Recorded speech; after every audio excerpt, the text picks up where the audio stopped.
मी सुनील चांडक, समन्वयक आहे अशोका ट्रेनिंग इन्स्टिट्यूटचा. आपल्या सगळ्यांचं मी स्वागत करतो या वेबिनारमध्ये. याचा विषय आहे एस्टिमेशन अँड कॉस्टिंग. मित्रांनो, अशोका ट्रेनिंग इन्स्टिट्यूट 1996-97 पासून कार्यरत आहे. मुख्यतः अशोकाच्याच इन हाऊस लोकांना ट्रेनिंग देण्यासाठी ही आम्ही खरी इन्स्टिट्यूट सुरू केली. परंतु त्या ट्रेनिंगचा इफेक्ट इतका पॉझिटिव्ह झाला की हे कोर्सेस आम्ही मग पब्लिक करता ओपन केले. 1997 पासून आजपर्यंत संस्थेमार्फत वेगवेगळे प्रशिक्षणामार्फत लोकांना कन्स्ट्रक्शन इंडस्ट्री मधला प्रॅक्टिकल देण्याचा प्रयत्न या संस्थेच्या माध्यमातून चालू आहे. वेगवेगळ्या विषयावर आपले वेबिनार्स होत आहेत, वेगवेगळ्या विषयावर आमचे कोर्सेस चालू आहे. त्याच्यापैकी हा एक महत्वाचा विषय आहे, त्याचं नाव आहे एस्टिमेशन अँड कॉस्टिंग. जर तुम्ही एक साईट इंजिनियर म्हणून काम करत असाल, जर सुपरविजन म्हणून तुम्हाला सुपरवायझर म्हणून काम करायचं असेल, जर तुम्हाला बिल्डर म्हणून, कॉन्ट्रॅक्टर म्हणून, क्वांटिटी सर्वेअर म्हणून कोणत्याही रोलमध्ये तुम्ही जेव्हा असाल, तेव्हा एस्टिमेशन अँड कॉस्टिंग हा अतिशय महत्वाचा विषय तुमच्यासाठी आहे. कारण की सगळं करणाऱ्या एजन्सीज असतात. प्रत्येक काम करायला वेगवेगळ्या एजन्सीज आहे. मग बांधकाम करणारी वेगळी आहे, प्लास्टरिंगची वेगळी आहे, फ्लोरिंगची वेगळी आहे, कॉन्क्रीट करणारे वेगळे, आरसीसी करणारे वेगवेगळे एजन्सीज आहे, शटरिंग करणारे आहेत. पण हे सगळ्यांकडून काम करून घेणारा जो असतो त्याला खूप महत्वाचा रोल करावा लागतो. आणि त्याचा मेन फायनान्शियल सुपरविजन आणि मटेरियल सुपरविजन या सगळ्या गोष्टी असतात. तर त्याचं काम तेच असतं, मनी मशिनरी मटेरियल याचं मॅनेजमेंट करणं. आणि ह्या मॅनेजमेंटसाठी जे आवश्यक टूल आहे ते टूल आहे एस्टिमेशन अँड कॉस्टिंग. म्हणजे अगदी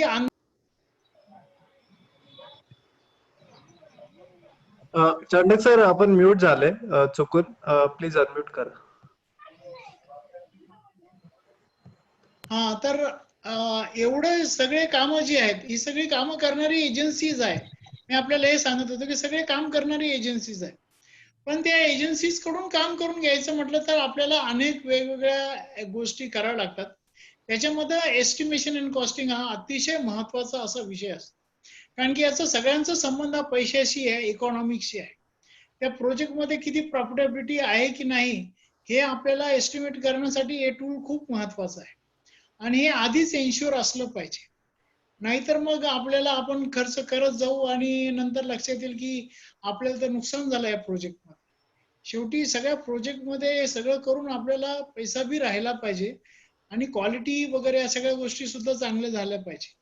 आणि हे करण्यासाठी हे टूल खूप महत्वाचं आहे. यासाठी तुम्हाला काही तुमचे मॅथमॅटिक्स खूप चांगलं असणं आवश्यक आहे. तुम्हाला व्हॉल्यूम काढावं लागतात, तुम्हाला क्वांटिटी काढावं लागते, अनेक गोष्टींचं तुम्हाला एस्टिमेशन करावं लागतं. तर तुमचं ज्याला आम्ही आमचे भागवत सर म्हणून आहेत त्यांचा आवडता शब्द आहे मेन्सुरेशन.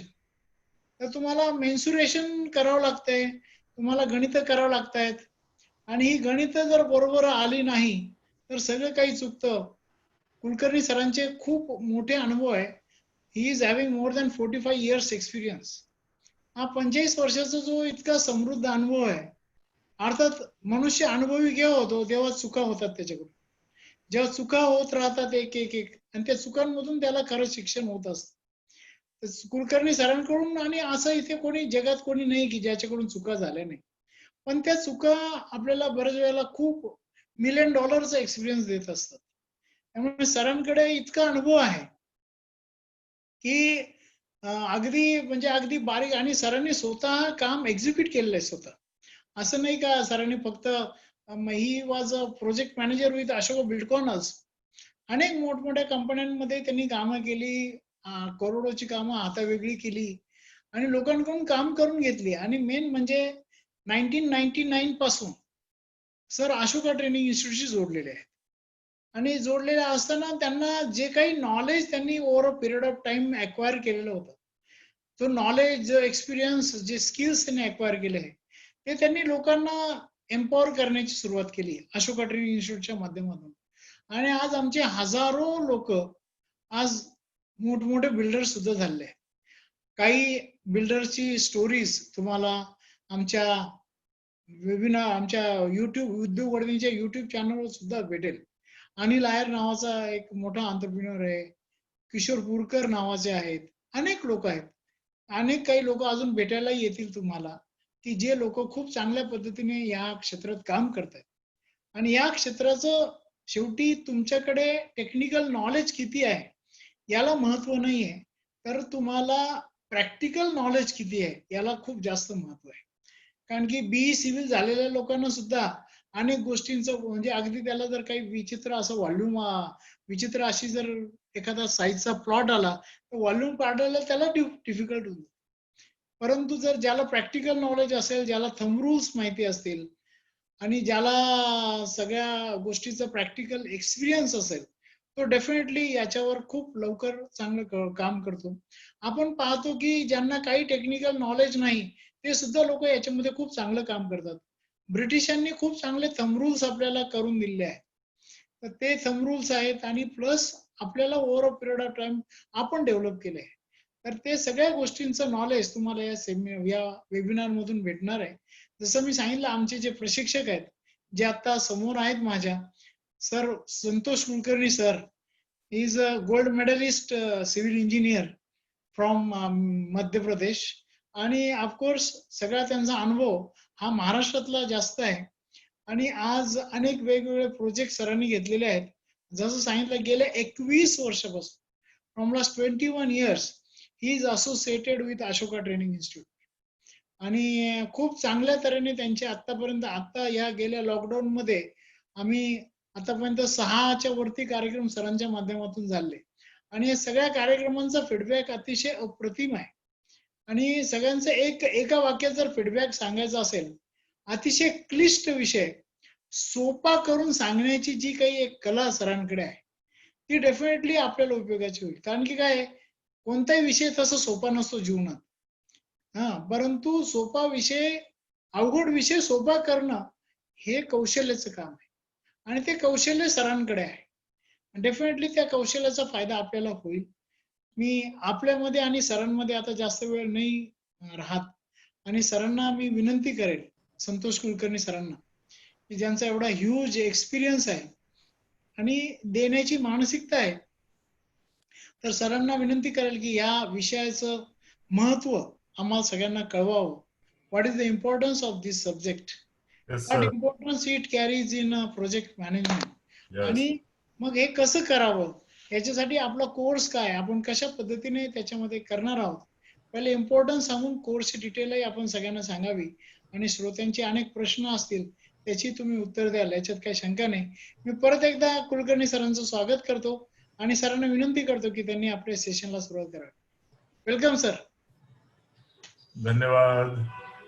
मंगलमूर्ती मोरया, स्वामी समर्थ महाराज की जय. आणि आजचा दिवस खूप आनंदाचा माझ्यासाठी उगवलेला आहे. 19 जून 2020. कारण चांडक सर स्वतः वेबिनारच्या प्रारंभी बोलले, म्हणजे माझ्याविषयी चांगलं बोलले. चांगलं बोलतातच, कारण त्यांचं हार्ट चांगलं आहे. आतमध्ये चांगले आहेतच, चांगले चांगले विचार ते करतात.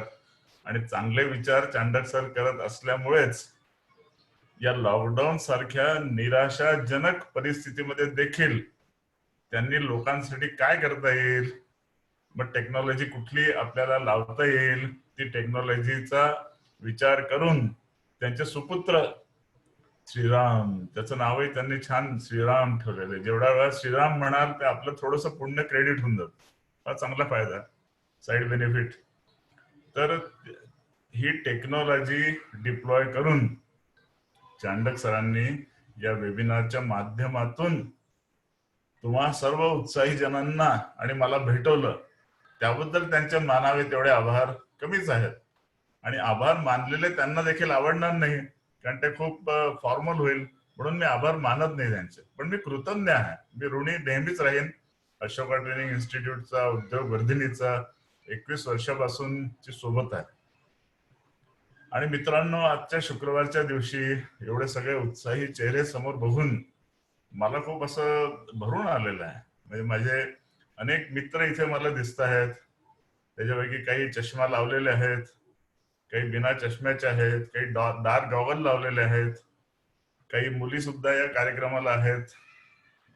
I am really very happy. त्यामध्ये तरुण मंडळींचा समावेश जास्ती आहे. साधारण 20 ते 30 हा मॅक्झिमम लोक या पिरियड मधले आहे, या एरा मधले आहेत. तुम्हा सगळ्यांचं स्वागत आहे. आणि या कार्यक्रमाचं नाव तुम्ही वेबिनार मध्ये वाचलेलं आहे, एस्टिमेटिंग अँड कॉस्टिंग. पुढे जायच्या अगोदर तुम्हाला थोडस एक छोटस स्पष्टीकरण देऊन टाकू की वारंवार आपण म्हणतो एस्टिमेटिंग अँड कॉस्टिंग, दोघांमध्ये फरक काय आहे? की उगीच विष्णू, लक्ष्मी, शिव, पार्वती असं काही म्हणतो का आपण? What is the difference between estimating and costing? ते अर्थ आपण आधी बघून घेऊ. आणि मी काही खूप जास्ती वेळ बोलणार नाहीये. माझा विचार आहे 10 मिनिटं 15 मिनिटं तुमच्याशी बोलणार, तुम्हाला हा विषय इंट्रोड्यूस करून देणार, त्या विषयाचे फायदे सांगणार, कोर्सचे फायदे सांगणार, आणि त्यानंतर हा प्लॅटफॉर्म तुमच्यासाठी आहे. मग तुमच्या मनात छोट्या छोट्या मोठ्या मोठ्या ज्या शंका येतील त्या शंकांसाठी थोडा जास्त वेळ आपल्याला ठेवायला पाहिजे असं मला वाटतं. म्हणून मी जास्ती बोलणार नाही. सर ऑलरेडी माझ्याबद्दल बोललेले आहे, त्यामुळे माझ्याबद्दल मी बोलत नाही. पण आपण काय करणार आहोत या एस्टिमेटिंग अँड कॉस्टिंगच्या कोर्स मधून ते मी तुम्हाला मांडतो तुमच्या समोर. एस्टिमेटिंग आणि कॉस्टिंग हे दोन शब्दांचं अंतर जर कोणी कधी विचारलं तुम्हाला आजच्या पुढे, तर एखादी गोष्ट घडण्याच्या अगोदर केलेलं म्हणजे एस्टिमेटिंग, गोष्ट घडून गेल्यानंतर केलेलं ते कॉस्टिंग. मध्ये जो अँड शब्द लावलेला आहे ना, तो अँड चा अर्थ तो प्रेझेंट टेन्स असं समजा, आजची तारीख अँड. तो अँडच्या आधी केलेलं सर्व नियोजन दॅट कम्स अंडर एस्टिमेटिंग. मग ते कुठलंही एस्टिमेटिंग का असे ना, हा विषय लक्षात घ्या. मग एखादी बिल्डिंग बांधण्यासाठी एस्टिमेट, बिल्डिंग मध्ये लागणाऱ्या मटेरियलचं एस्टिमेट, त्या बिल्डिंग मध्ये लेबर किती लागणार आहे त्याचं estimate, all this things which comes under planning is called estimating. आता तुमच्यापैकी जे सुधीर म्हणून आहे त्याला खूप आवडला concept. Thank you Sudhir, I appreciate. आणि मध्ये जो अँड आहे त्यानंतर हा कॉस्टिंग शब्द जो आहे, तर कॉस्टिंग म्हणजे काय? तर कॉस्टिंग म्हणजे ती गोष्ट पूर्ण झाल्यानंतर केलेलं काम. पूर्ण झाल्यानंतर म्हणजे काय की मी ज्या बिल्डिंगचं एस्टिमेट बिल्डिंग बनवण्याआधी केलेलं आहे, थँक्यू पवन, ज्या बिल्डिंगचं एस्टिमेट बिल्डिंग बांधण्या अगोदर केलेलं आहे त्या बिल्डिंगचं कॉस्टिंग. मग कॉस्टिंग करतो का आपण कधी साईटवरती? ते म्हणा साईटवरती कॉस्टिंग हा शब्द कधी ऐकलेला नाही ऐकला. पण त्या कॉस्टिंग शब्दाला बदलून आपला दुसरा एक शब्द येतो कानावर. काय शब्द आहे? मांजरीवरनं शब्द येतो. मांजरीला काय म्हणतात हिंदीमध्ये? बिल्ली, BILLI, बिल्ली, बरोबर आहे. त्याच्या आधी त्यानंतर एंजिन लावा, काय झालं? बिलिंग. येस. सो बिलिंग शब्द हा कॉस्टिंगचा पर्यायवाची शब्द आहे आपल्या साईटवर. तुम्ही म्हणाले सगळं आम्हाला शाब्दिक याच्यात का नेत आहे? शाब्दिक याच्यात नेत नाहीये, तुम्हाला फायदा सांगतोय. फायदा कसा फायदा हे बघा. निश्चित तुमच्यामध्ये तुम्ही सगळे स्मार्ट लोक जे मला इथे दिसत आहात त्यांचे जर आपण माहिती घेऊन इंटरव्ह्यू घेऊन जर असे वर्ग केले तर त्यात 2 वर्ग तर येतीलच. एक वर्ग असा आहे की जे सिव्हिल इंजिनियर झालेले आहेत आणि दुसरा वर्ग आहे जे सिव्हिल इंजिनियर झालेले नाहीये. पण एक गोष्ट नक्की आहे, दोघांना सिव्हिल कन्स्ट्रक्शन मध्ये काहीतरी करायची आवड आहे आणि म्हणूनच तुम्ही तुमचा हा 1 तास इथे आलेले आहात भेटायला, हे नक्की आहे. सो कन्स्ट्रक्शन सेक्टर मध्ये तुम्हाला इंटरेस्ट आहे. आणि तुम्हाला ही खात्री आहे की या कन्स्ट्रक्शन सेक्टर मध्ये आपला उत्कर्ष नक्की आहे. फॅन्टास्टिक. मग अशा तुमच्यासाठीच हा कोर्स आहे. इनफॅक्ट फक्त या कोर्स बद्दल न सांगता मित्रांनो, सध्या 3 अलग अलग कोर्सेस आपण करत आहोत. तिन्ही कोर्सेसच्या आधी नावं तुम्हाला सांग. सगळ्यात खालचा असं नाही, पहिला कोर्स आहे RCC. त्याची आता 3री बॅच चालू आहे. RCC 03 असं त्याचं नाव दिलंय, रिइन्फोर्स्ड सिमेंट कॉन्क्रीट. दुसऱ्या लेवलला एस्टिमेटिंग अँड कॉस्टिंग, आणि त्याच्या पुढे इंटिग्रेट केलेला आहे course tendering and rate analysis. हे जर बघितले तर हे तिन्ही एका बाजूनी दुसऱ्या बाजूला अशी कंटिन्युटी आहे. तर अगदी सुरुवातीला एस्टिमेटिंग अँड कॉस्टिंग मधलं डिफरन्स सांगितलं. एस्टिमेटिंग हे प्लॅनिंग आहे. तुम्ही म्हणाल प्लॅनिंगचा आम्हाला काय फायदा, सांगतो. जे लोक तुमच्यापैकी सिव्हिल इंजिनियर्स आहेत त्यांच्या आधी परत 2 वर्ग असतील. एक एम्प्लॉईड असतील, एक अनएम्प्लॉईड असतील. दोघांच्या पॉइंट ऑफ व्ह्यूने सांगतो. आणि जे सिव्हिल इंजिनियर नसतील त्यांच्यामध्ये 2 वर्ग असतील. आता जे कॉन्ट्रॅक्टर असतील किंवा कॉन्ट्रॅक्टर बनवू इच्छित असतील किंवा त्यांचे दाजी तरी कॉन्ट्रॅक्टर असतील किंवा त्यांच्या फॅमिलीमध्ये कॉन्ट्रॅक्टरशिप असेल आणि त्यांना फॅमिलीने सांगितलं असेल तू पण सिव्हिल कन्स्ट्रक्शन मध्ये काम कर, असं शक्यता आहे की नाही. मग एस्टिमेशन मध्ये तुम्ही सगळे स्वतःला कुठे बघता. ती साधी गोष्ट आहे. तुम्ही साईट वरती गेलेले आहात असा विचार करा आणि दुसऱ्या दिवशी स्लॅब कास्ट करायची आहे. सुरुवातीला तुम्हाला मी म्हटलं 22 ब्रासची स्लॅब आहे, तिथेच तुम्हाला कळायला पाहिजे 22 ब्रास म्हणजे किती. So you must know. So 22 brass म्हणजे 22 गुणिले 100 म्हणजे 2200 स्क्वेअर फूट. इथे हा ब्रास शब्द आला. ब्रास शब्दाशी काय संबंध आमचा. अहो लागेल ना. तुम्ही साईट वरती गेल्यानंतर तुम्हाला square metre, cubic metre, metre हे तुम्हाला सब कॉन्ट्रॅक्टरशी बोललेले त्याला नाही समजणार. तुम्ही रेती जेव्हा घ्याल तेव्हा तुम्हाला रेती ब्रास मध्येच त्याला पेमेंट करावं लागेल. ब्रासचा अर्थ काय माहिती असायला पाहिजे आपल्याला. माहिती तुम्हाला नाही. सो ब्रास, मग ब्रास वरनं विषय जातो बेसिक एस्टिमेटिंग कॉस्टिंग मध्ये. पहिला विषय जो आहे सरांनी जो आता सांगितला मेन्सुरेशन. मेन्सुरेशन म्हणजे नेमकं काय आहे. मोजमाप. दुसरा शब्द मेजरमेंट. पण मेन्सुरेशन करताना स्पेशली सिव्हिल इंजिनियर्सला 2 युनिट मध्ये काम करावं लागतं. निखिल लक्षात ठेव. 2 युनिट मध्ये का, की साईट वरती काम करताना रेती आली तर ती ब्रास मध्ये मला मोजून त्याला तसं पेमेंट द्यावं लागतं. पण जेव्हा कॉन्क्रीटचं बिल बनवून मी सबमिट करेन डिपार्टमेंटला रनिंग बिल, ती RCC ची क्वांटिटी क्युबिक मीटर मध्ये असणार. फरक लक्षात घ्या. किंवा दुसरं उदाहरण देतो तुम्हाला. कन्सल्टंटनी दिलेलं ड्रॉइंग पूर्ण मॅट्रिक युनिट्स मध्ये आहे. सेंटीमीटर, मिलीमीटर, सेंटीमीटर, मीटर या युनिट्स मध्ये आहे. पण तुम्हाला फिटरला सांगताना ते फूट इंचामध्ये सांगावं लागेल, कारण लेबर फोर्स आपली तशी आहे. मग काय करायला पाहिजे. याचा थोडक्यात अर्थ असा आहे मित्रांनो की आपल्याला मेट्रिक टू ब्रिटिश आणि ब्रिटिश टू मॅट्रिक हे कन्व्हर्शन म्हणजे इथे फिट व्हायला पाहिजे. ती पहिली गोष्ट. हे जर कन्व्हर्शन तुम्हाला आलं तर समजा तुम्ही साईटची पहिली लढाई जिंकली. कारण अर्ध्याहून अधिक फ्रस्ट्रेशन या गोष्टीने येतं. एक माणूस फुटामध्ये बोलतो आहे, दुसरा मीटर मध्ये बोलतो आहे. एक माणूस म्हणतोय 10 इंच की टाईल चाहिए, दुसरा म्हणतोय 250 mm ची टाईल पाहिजे. अर्थ तोच दोघांचा. पण ही जी कम्युनिकेशन गॅप आहे ही गॅप भरून काढायचं काम तो पहिला टॉपिक करतो मेन्सुरेशन युनिट्स. सगळ्या युनिटचं आपसामधलं conversion.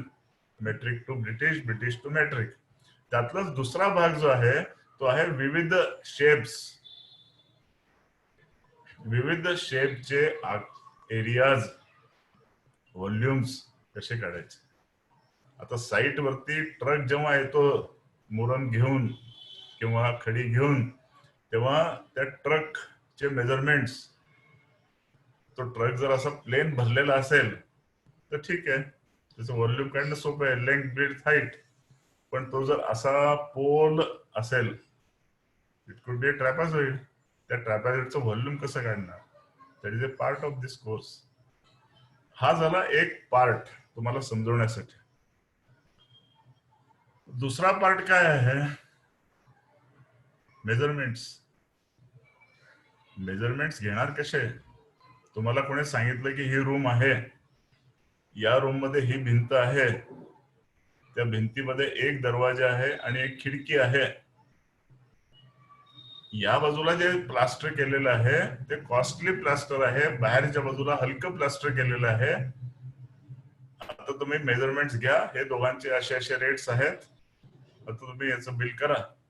So you must no की डोअरचं डिडक्शन कसं करायचं, विंडोचं डिडक्शन कसं करायचं. त्यातही बारीक भेद आहेत की तो दरवाजा 6 इंची भिंतीच्या सेंटरला लावलेला आहे की कॉस्टली प्लास्टरच्या साईडला लावलेला आहे की हलक्या प्लास्टरच्या साईडला लावलेलं आहे. 3 अलग अलग भेद येतील त्यातून. हे तुम्ही आले की दाखवतो तुम्हाला. So this is related to measurements. याचा फायदा कुठे होईल, बिलिंग. आता तुम्ही आता सब कॉन्ट्रॅक्टर असाल किंवा कॉन्ट्रॅक्टर असाल किंवा एम्प्लॉयर कडे असाल, मेन क्लायंट्स कडे काम करत असाल, सिव्हिल इंजिनियर 3 ठिकाणी काम करू शकतो. म्हणजे चांडक सर अजून चांगलं सांगतील की सिव्हिल इंजिनियरला एंटरप्रेन्योर होण्याच्या संधी किती आहेत सर, त्याच्यावरती एक पूर्ण दिवस बोलू शकतो. पण समजा 2 मिनिटाकरता की तुम्ही कॉन्ट्रॅक्टर कडे आहात, आता तुम्ही केलेल्या कामाचं बिल तुम्हाला बनवावं लागेल. मग ते बिल कसं बनवायचं इथून तुम्हाला प्रॅक्टिस करावी लागेल. आणि ते बिल जर तुम्ही क्लायंट कडे असाल तर ते व्हेरीफाय कसं करायचं याची पण प्रॅक्टिस. दोन्ही फरक आहे ना. बिल एकच आहे, पण एकाने ते बनवलेलं आहे, एकाने ते चेक केलेलं आहे, दोघांची दृष्टी अलग अलग आहे. म्हणजे मी तुम्हाला कोर्सचे टॉपिक्स तर वेबसाईट वरती मिळतील. आमचा श्रीराम त्यांनी ऑलरेडी वेबसाईटवर पूर्ण सिलेबस लोड केलेला आहे. त्याचा सारांश जर हवा असेल तर त्यात युनिट्सचं कन्व्हर्शन आहे, त्यात बिलिंग आहे, क्लायंट पॉइंट ऑफ व्ह्यूनी, कॉन्ट्रॅक्टर पॉइंट ऑफ व्ह्यूनी, त्यामध्ये एस्टिमेशन आहे. एस्टिमेशन मध्ये मग 2 अलग अलग पद्धती आहेत. एक प्रिलिमिनरी एस्टिमेशन. प्रिलिमिनरी म्हणजे थंब रूल.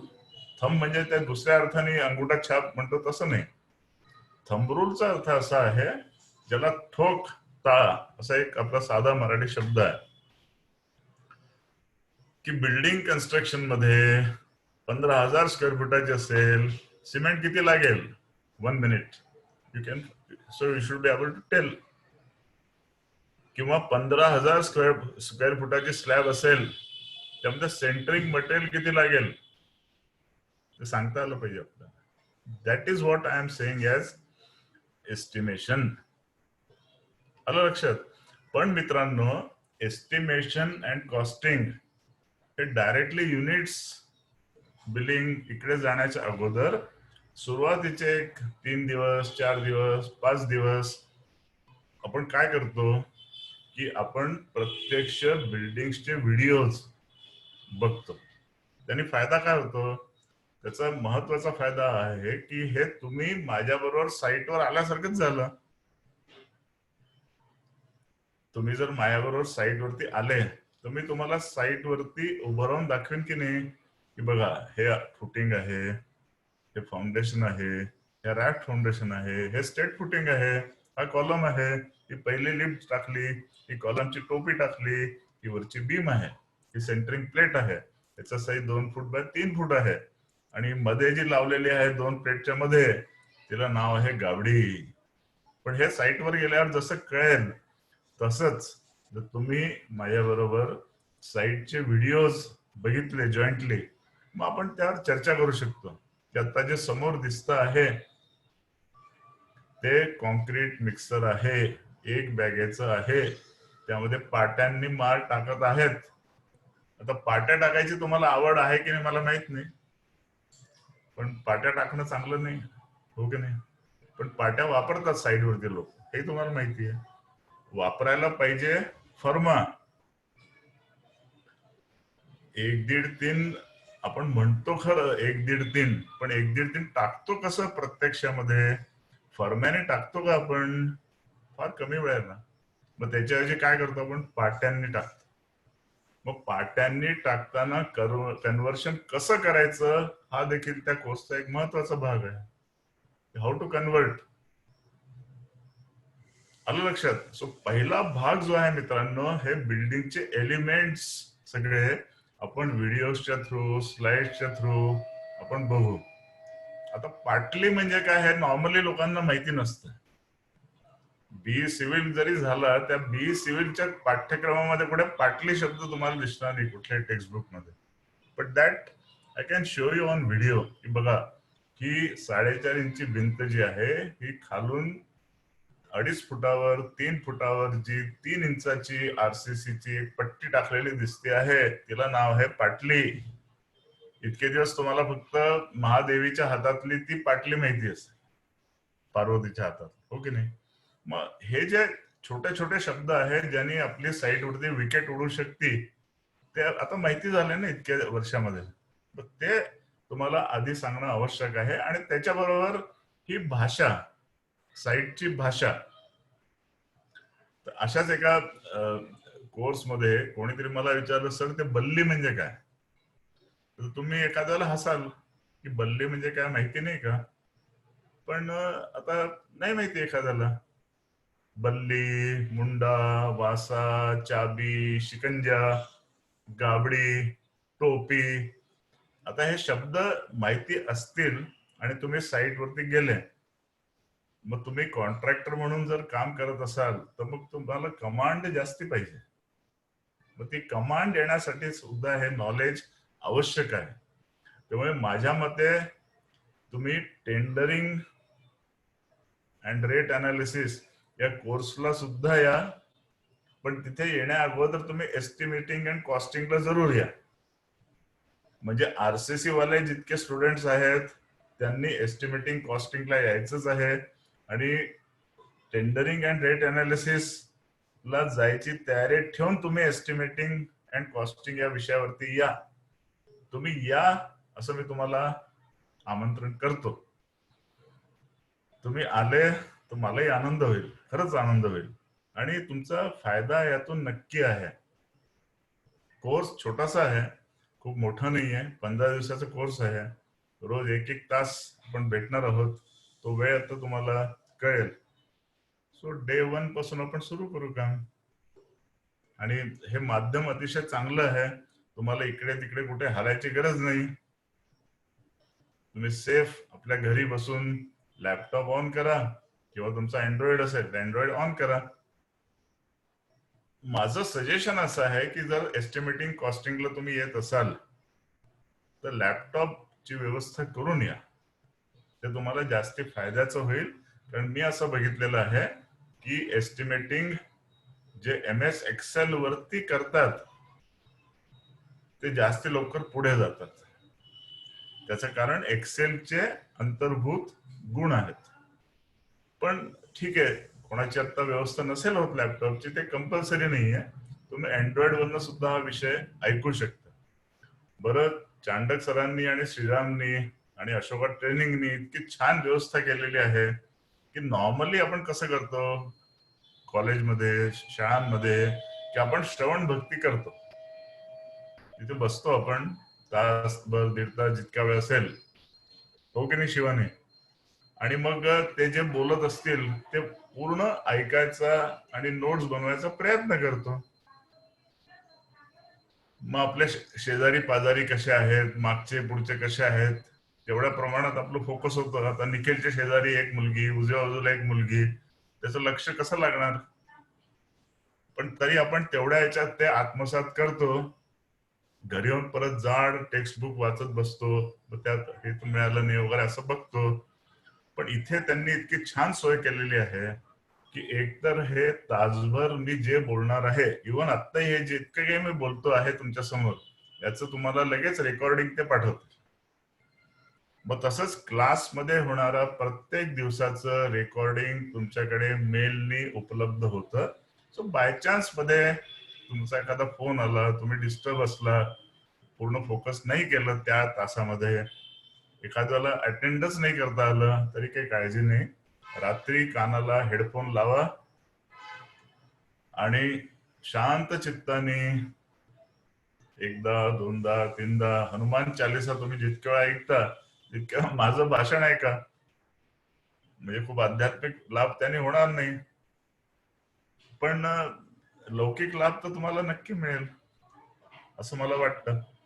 त्यामुळे माझं मत असं आहे, जर तुम्हाला आणि तुम्ही ज्या अर्थी आलेले आहात तर तुम्ही यावं अशी माझी इच्छा आहे. एवढं बोलून आता मी श्रीरामला हँडओव्हर करतो आणि तुमचे प्रश्न काही असतील तर तुम्ही विचारून घ्या.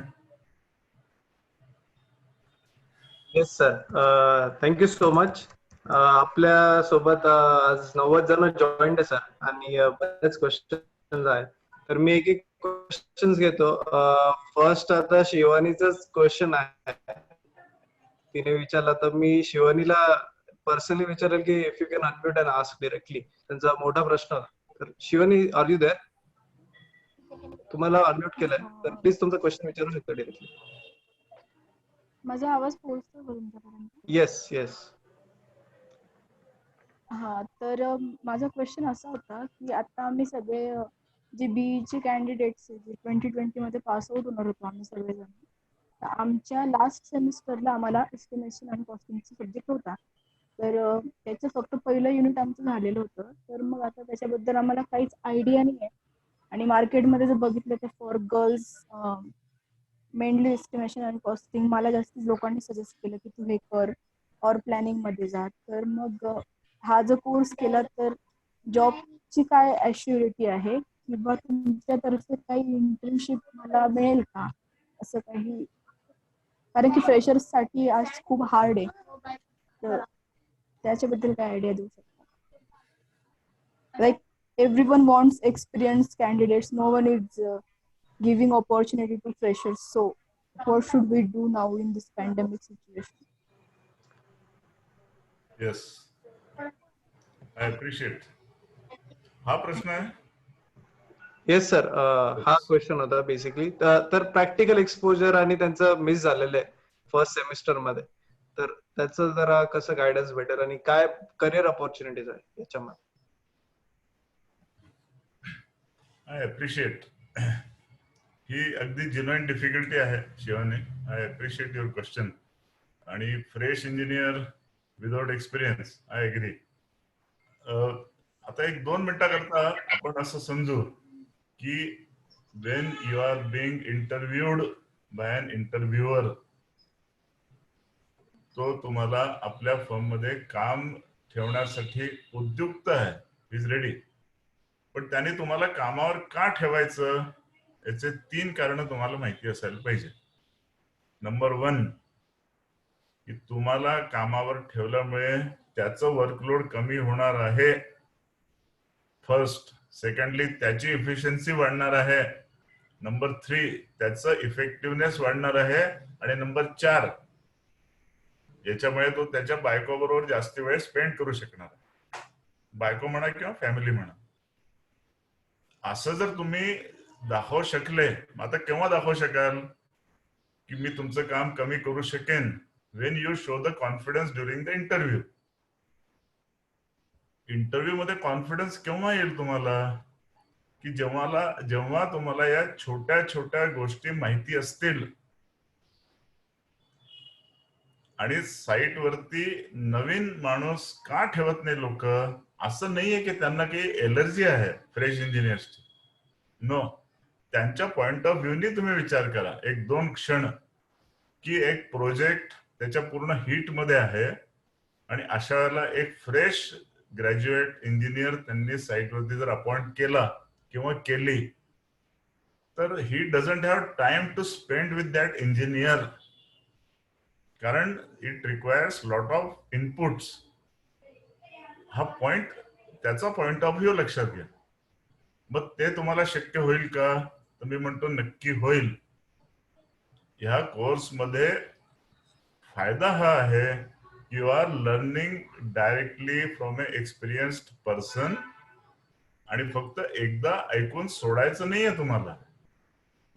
कारण बघा, माझ्याकडे असा मंत्र किंवा जादू नाहीये. अशोकामध्ये असा काही मंत्र किंवा जादू देण्याची पद्धत नाहीये की पुडी किंवा अंगारा तुम्हाला दिला की हा लावा म्हणजे इंटरव्ह्यू सिलेक्शन होऊन जाईल. नाही, ती तुमची आध्यात्मिक श्रद्धा निराळे. पण तुमचं इंटरव्ह्यू मध्ये सिलेक्शन होण्यासाठी लागणारा आत्मविश्वास हा तुमच्या हातामध्ये आहे. कसा होईल? Once you listen to me, you will certainly ask pertinent questions. तर तुम्ही जागृतपणे ऐकत असाल तर. आणि असं मला वाटतं, since you have asked the first question, so I congratulate you. मग जसं तुम्ही इथे विचारलंय तसं तुम्ही क्लासमध्ये नक्की विचाराल. I am 100% sure. मग हे बघा, ज्ञानासाठी प्रश्न विचारणं अतिशय आवश्यक आहे. पूर्ण भगवद्गीतेचे पूर्ण 18 अध्याय जर तुम्ही बघितले, त्यामध्ये अनेक प्रश्न प्रत्येक चॅप्टर मध्ये विचारलेले आहेत अर्जुनाने श्रीकृष्णाला. You agree or not? एक अगदी मोजके 15वा अध्याय किंवा 13वा अध्याय जर तुम्ही सोडला तर त्यामध्ये प्रश्न नाही आहेत. 12वा अध्याय, 13वा आणि 15वा याच्यात प्रश्न काही नाहीये. पूर्ण श्रीकृष्ण बोलतात शेवटपर्यंत. पण तुम्ही कुठलाही ग्रंथ घ्या, अगदी गुरुगीता घेतला तरी त्यात प्रश्न उत्तर प्रश्न उत्तर. सो माझं असं मत आहे की कॉन्फिडन्स घेण्यासाठी नॉलेज पाहिजे. नॉलेज येण्यासाठी you must know where you stand. त्यासाठी you have to do self analysis which requires lot of questions. त्यापैकी काही प्रश्नांची उत्तर तुम्हाला स्वतःला मिळतील through your research and devotion, and rest you can certainly ask during the class time. Even नंतरही Ashoka is always open for giving support, that I assure you. So असं नाही की तो क्लास चे 10 दिवस 15 दिवस संपले की तुम कोण मैं कोण, असं ही पद्धत नाहीये. अजूनही माझ्याकडे हा माझा मोबाईल जो आहे याच्यावरती, म्हणजे हा अँड्रॉइड आल्यापासून, व्हॉट्सअप आल्यापासून त्या सगळ्या बंधूंचे व्हॉट्सअपवरचे फोन नंबर्स आहेत. People are in touch. So always remember, civil construction is a very small world. खूप मोठं नाही जग. त्यामुळे लोक एक दुसऱ्यांना मदत करत असतात, भेटत असतात. So start with a positive mind and you will certainly go. असं एवढं मी डायलॉग देतो आणि माझं भाषण पूर्ण करतो. Yes sir, wish you all the best. आणि आपले आता रिसेंट बॅच मध्ये ज्यांचे सगळ्यांचे क्वेश्चन्स क्लिअर झाले एस्टिमेटिंग रिलेटेड, ते शुभम गुंजाळ पण जॉईन झाले. तर शुभम गुंजाळ, मी तुम्हाला विनंती करतो की बेसिकली काय फायदा झाला, आणि तुम्ही पण त्यांच्या प्रश्नांचं अजून प्रॅक्टिकली उत्तर देऊ शकता या बॅच नंतर. तर Shubham, over to you. Good evening sir. Good evening. Yes yes sir, आता समजा आता आपण समजा घरी आहे तर काहीतरी कोर्स करायचं ठरवलं होतं मी, तर तेव्हा एस्टिमेटिंग कॉस्टिंगची ऍड आली मला. मी आधी पण कोर्स केलेले होते अशोकाचे. त्यानंतर एस्टिमेटिंग कॉस्टिंग आलं. मग मी विचार केला आपण आता सध्या घरीच, आपण काही शिकू पण शकत नाही, बाहेर पण जाऊ शकत नाही, घर बसल्या आपण काही ना काही तर नॉलेज घेऊ शकतो सर. तर मी विचार केला आपण एस्टिमेटिंग कॉस्टिंग करूया. एस्टिमेटिंग कॉस्टिंग जेव्हा सर जॉईन केलं मी, मग त्यामध्ये सर कुलकर्णी सरांनी सर्व बेसिक्स पहिले क्लिअर केले, की जे बेसिक्सचे आपल्या युनिटी कन्व्हर्जन झाले. त्याच्यानंतर ब्रास, फीट टू इंचेस सगळं कसं कन्व्हर्जन करायचं, कोणती गाडी कधी येते, कसं मटेरियल मध्ये काय काय असतं सर, हे सगळं बेसिक्स पहिले कुलकर्णी सरांनी सगळं क्लिअर केलं. त्यानंतर स्टेप बाय स्टेप जे सिलेबस मध्ये सांगितलेल्या प्रकारे सर्व काही क्लिअर केलं. ज्याचं काय आपल्याला सर नॉलेजच नव्हतं पहिले, ते सर्व इथे कन्सेप्ट 15 दिवसात क्लिअर झाली सर. आणि सर्वांनी हा कोर्स केला पाहिजे असं माझी इच्छा आहे सर, की काही ना काही 100% त्यांना फायदा होणार आहे फील्डवरती गेल्यावर. कारण त्यांना आता जो फील्डवर पडणार त्यांना त्याबद्दल काहीच नॉलेज नसणार, हे मी 100% सांगू शकतो. आणि क्लास मधून जो क्लास करून जाणार एस्टिमेटिंग कॉस्टिंग, त्याला काही ना काही 100% फायदा होईल ही माझी गॅरंटी. तो फायदा आज मला झालेला आहे सर. त्यामुळे मी सगळ्यांना सांगू इच्छितो की सर्वांनी हा क्लास करावा. Thank you sir. Great great.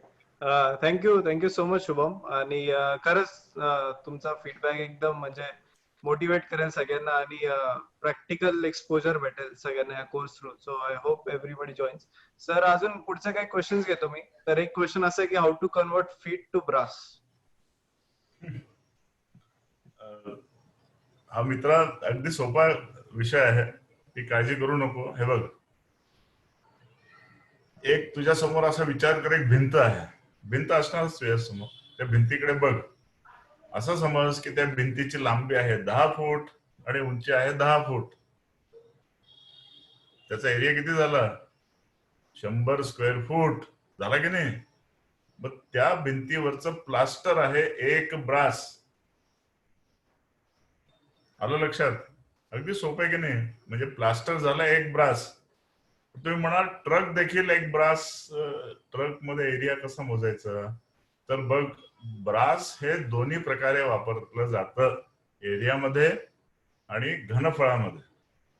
म्हणजे प्लास्टर देखील ब्रास मध्ये सांगता येतं आणि मुरम, सँड, खडी किंवा अर्थवर्क हे ब्रास मध्ये सांगता येतं. कसं? एक खड्डा 10 फूट लांब, 10 फूट रुंद आणि 10 फूट खोल. किती झालं व्हॉल्यूम? 10 गुणिले 10, 100 गुणिले 10, 1000. त्याला 100 ने डिव्हाइड कर. किती आले? 10. सो त्या खड्ड्याचं व्हॉल्यूम असं सांगितलं जाईल 10 ब्रास आहे किंवा 10 ब्रास की खुदाई की. आलं लक्षात? सो हा झाला brass.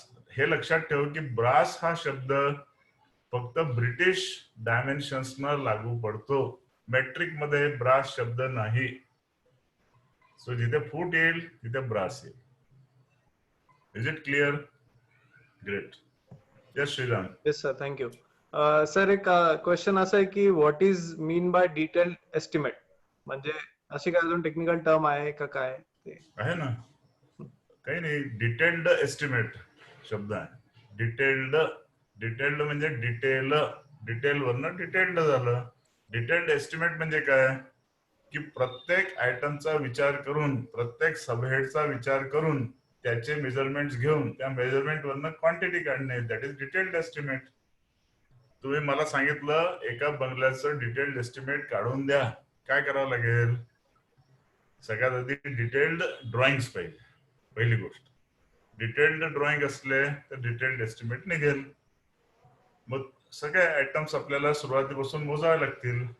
Earthwork, PCC, RCC, brickwork, plaster, flooring, tiling, door windows, waterproofing, electrical fittings. आलं लक्षात? त्या सगळ्यांची टोटल जेव्हा करू आपण, प्रत्येक मेजरमेंट मधून तयार होईल ऍबस्ट्रॅक्ट. ऍबस्ट्रॅक्ट म्हणजे काय? प्रत्येक सबहेडचं क्वांटिटी त्याला रेट नी मल्टिप्लाय केलं की त्या सबहेड साठी लागणारी अमाऊंट झाली. की टोटल अमाऊंट जी आली ते झालं estimate. This is the process of detailed estimation. Okay, thank you sir. आणि सर आपल्या आजच्या वेबिनार मध्ये आपले जसे कोर्स मध्ये वेगवेगळ्या बॅकग्राऊंडचे लोक असतात, तसं आजच्या वेबिनार मध्ये पण आहे. तर बेसिकली लोकांचे क्वेश्चन आहे की मी मेकॅनिकल इंजिनियर आहे आणि मी आर्किटेक्ट आहे आणि सिव्हिल बॅकग्राऊंड नाही, तर मला या कोर्सचा कसा फायदा होऊ शकतो? मला माहितीये तुमच्यापैकी मेकॅनिकल इंजिनियर कोण आहे. सो मी तुम्हीच आहात असं समजून तुम्हाला उत्तर देतो. हे बघा, मेकॅनिकल इंजिनियर आणि आर्किटेक्ट असं तुम्ही म्हणाले, कदाचित तुमची बायकोच आर्किटेक्ट असेल तर हरकत नाही. हे बघा, मेकॅनिकल इंजिनियरला देखील कन्स्ट्रक्शन मध्ये स्कोप आहेच. कसा स्कोप आहे?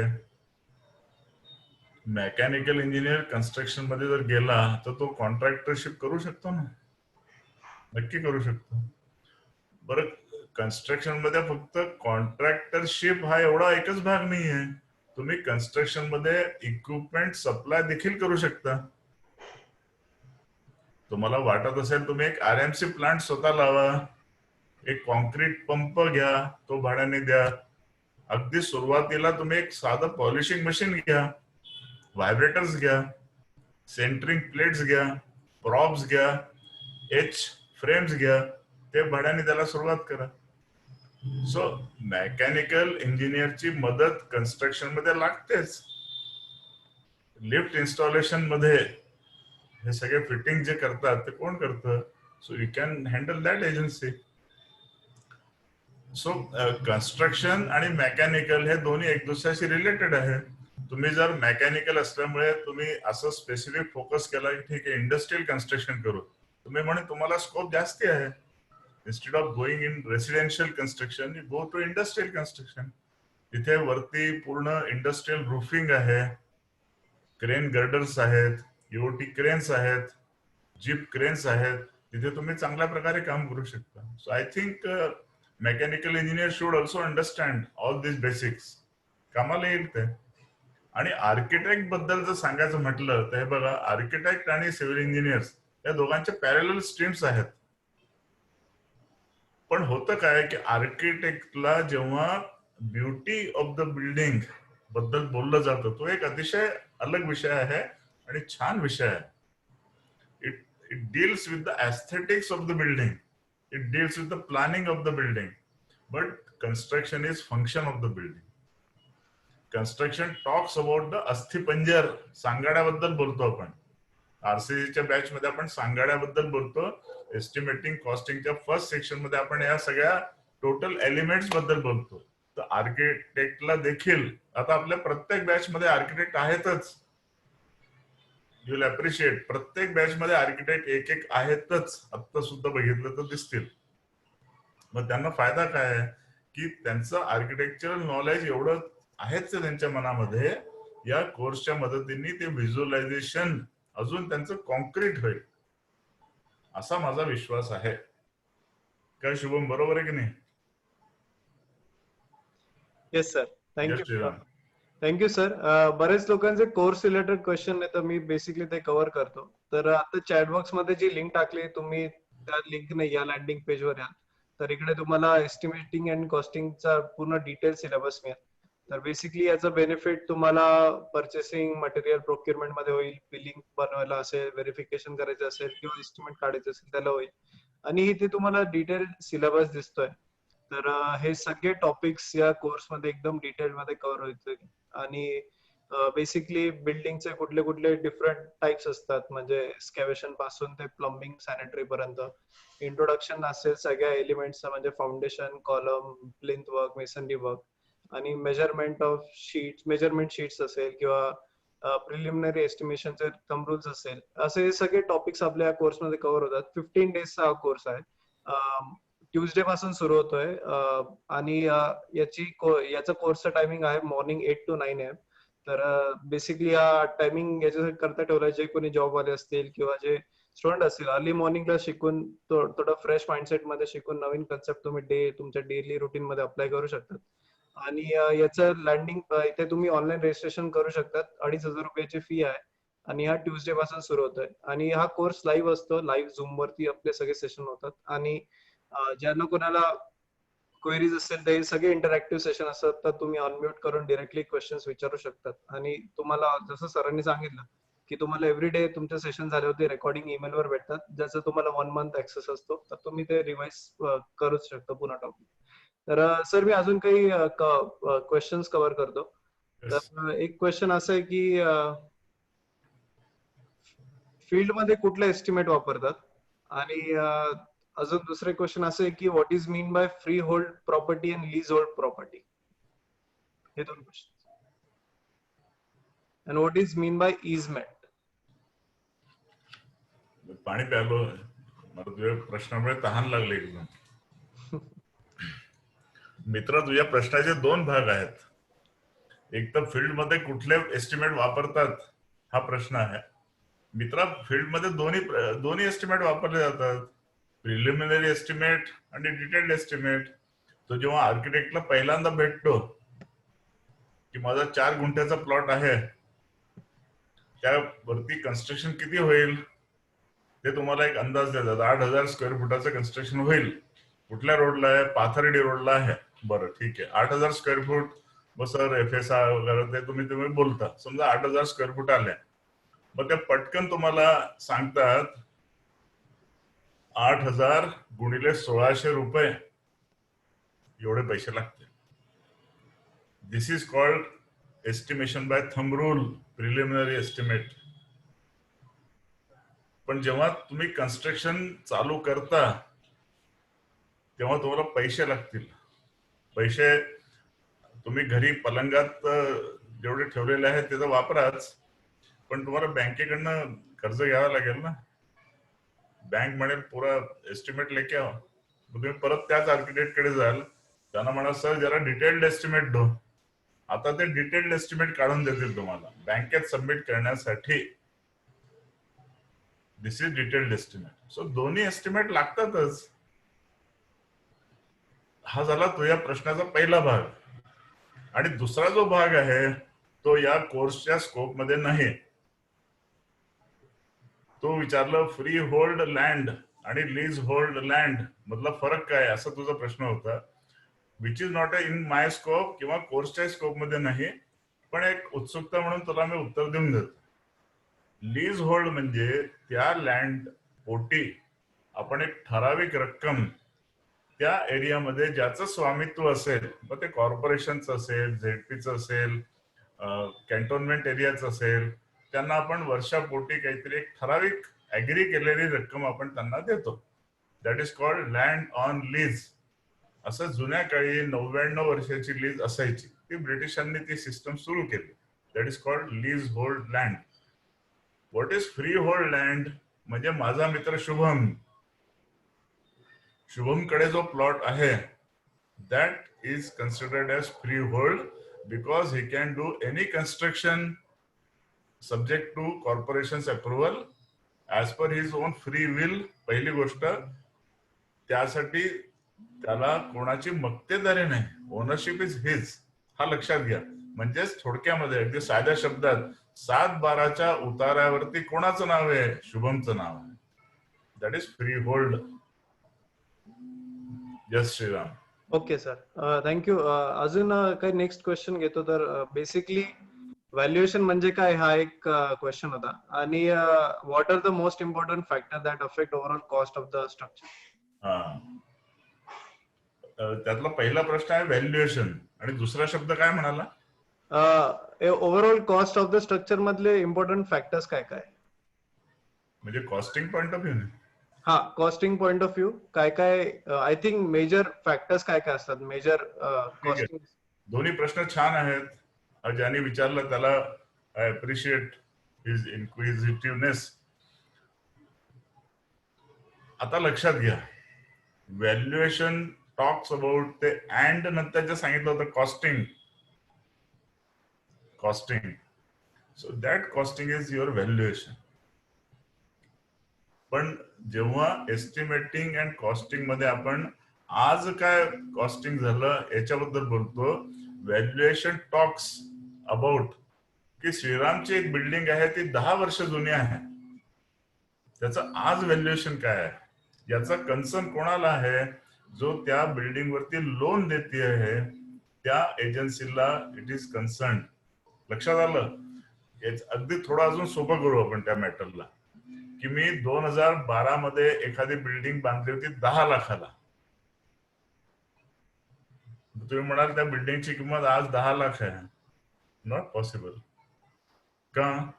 कारण तिथे एक तिसरा फॅक्टर येतो दॅट इज कॉल्ड डिप्रिसिएशन. मग 2012 पासून 2020 पर्यंत 8 वर्षाचं दर वर्षाला 5% प्रमाणे डिप्रिसिएशन घेऊन त्या 10 लाखांमधून मला मायनस करायला लागतील. That will give you the valuation as on date. पण एवढं लक्षात ठेवा, depreciation is applicable only on the construction, not on the land, because land always appreciates and building always gets depreciated. हा विषय मोठा आहे. व्हॅल्युएशनला इन्कम टॅक्स मध्ये एक वेल्थ टॅक्स नावाची भानगड आहे. त्या वेल्थ टॅक्स मध्ये एक रजिस्ट्रेशन घ्यावं लागतं आणि ते रजिस्ट्रेशन इन्कम टॅक्सच्या त्या कन्सर्न फील्ड ऑफिसरनी दिल्यानंतर तुम्ही ऍज अ व्हॅल्युअर म्हणून प्रॅक्टिस करू शकता. सो असं LIC आणि LIC हाऊसिंग फायनान्सचा मी व्हॅल्युअर होतो इंदोरला, म्हणून मला ते थोडं डिटेलमध्ये सांगता आलं. Okay, so this is your first question. Second question जो आहे which is related, what are the factors which affect the cost of the building. असं त्याला आपण सगळ्यांना समजेल अशा भाषेत असा प्रश्न करू. छान प्रश्न आहे, त्याचे उत्तर डिटेलमध्ये आपण देऊ शकतो, पण आता मी बघतो 8ला 3च मिनिटं आहेत, तर आपण ते उत्तर 1 मिनिटात द्यायचा प्रयत्न करू. हे बघ मित्रा, सगळ्यात पहिली गोष्ट त्या बिल्डिंगच्या कॉस्ट वर जी अफेक्ट करेल ती आहे ती बिल्डिंगच्या खालची जमीन कशी आहे, फाउंडेशन किती डेप्थ वरती आहे. तुला 3 फुटावरती हार्ड रॉक किंवा हार्ड स्टेटा मिळतो आहे की 30 फुटापर्यंत रॉकच नाही आहे, म्हणजे तुला पायलिंग करावं लागतंय का. दुसरं, तिथे खाली बेसमेंट बनवतोय का. तिसरं, शेजारी रिव्हरचा सोर्स आहे का, म्हणजे सिपेज होण्याची शक्यता आहे का. सिपेज असेल तर वॉटरप्रूफिंग करावं लागेल. पॉइंट लक्षात आला. बिल्डिंगचे स्पेसिफिकेशन्स काय आहे, that is a major factor. हा लक्षात आला. सो असे अनेक पॉइंट्स आहेत. तुम्ही जर असं ऍक्च्युअली कॅल्क्युलेट केलं, there could be 30 or 40 different points which directly affect the cost of the building. जय श्रीराम. येस सर, आता आपण एक लास्ट क्वेश्चन घेऊ. बेसिक लास्ट शेवटचे 2 क्वेश्चन घेऊ कारण आले. तर बेसिकली एक क्वेश्चन असा की क्वांटिटी सर्विंग आणि एस्टिमेशन मध्ये काय डिफरन्स आहे, का सेम आहे. आणि दुसरं असं आहे की गव्हर्नमेंट एस्टिमेशन आणि कॉस्टिंग हे प्रायव्हेट रेसिडेन्स मध्ये वापरतात का. दुसरा प्रश्न आधी घेतो. आता गव्हर्नमेंट वापरते की नाही वापरते, तुला गव्हर्नमेंट ऑफिसरला विचारलं पाहिजे ना. Right no, I am not government officer, so I cannot authentically tell. पण मी तुला सांगतो ते तसं वापरणं शक्य नाही प्रायव्हेट कामांमध्ये. का की आता मी SSR माझ्याकडे जे अवेलेबल आहे, स्टेट शेड्यूल ऑफ रेट्स, ते कुठलं आहे, 2017-18 आहे. कन्स्ट्रक्शन तर मी 20 मध्ये करतोय ना. मग त्या SSR ने मी आज एस्टिमेट बनवलेलं कसं चालेल मार्केटमध्ये, म्हणजे मला त्याला मॉडिफाय करावं लागेल प्रेझेंट मार्केट रेटने. मग एवढं मॉडिफाय करण्यापेक्षा मी स्वतःच एस्टिमेट बनवतो ना. So is it clear. आणि जो तुझा पहिला प्रश्न होता, सो क्वांटिटी सर्वे आणि एस्टिमेशन हे मोर ऑर लेस सेम आहे, पण क्वांटिटी सर्वे हा शब्द मोठा व्यापक आहे.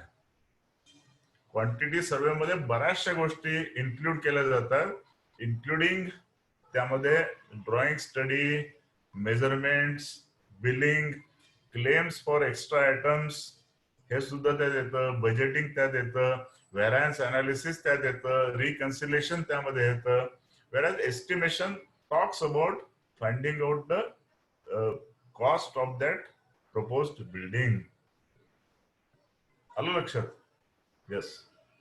Okay, thank you sir. आपण आता आपल्या वेळेकडे आलोय.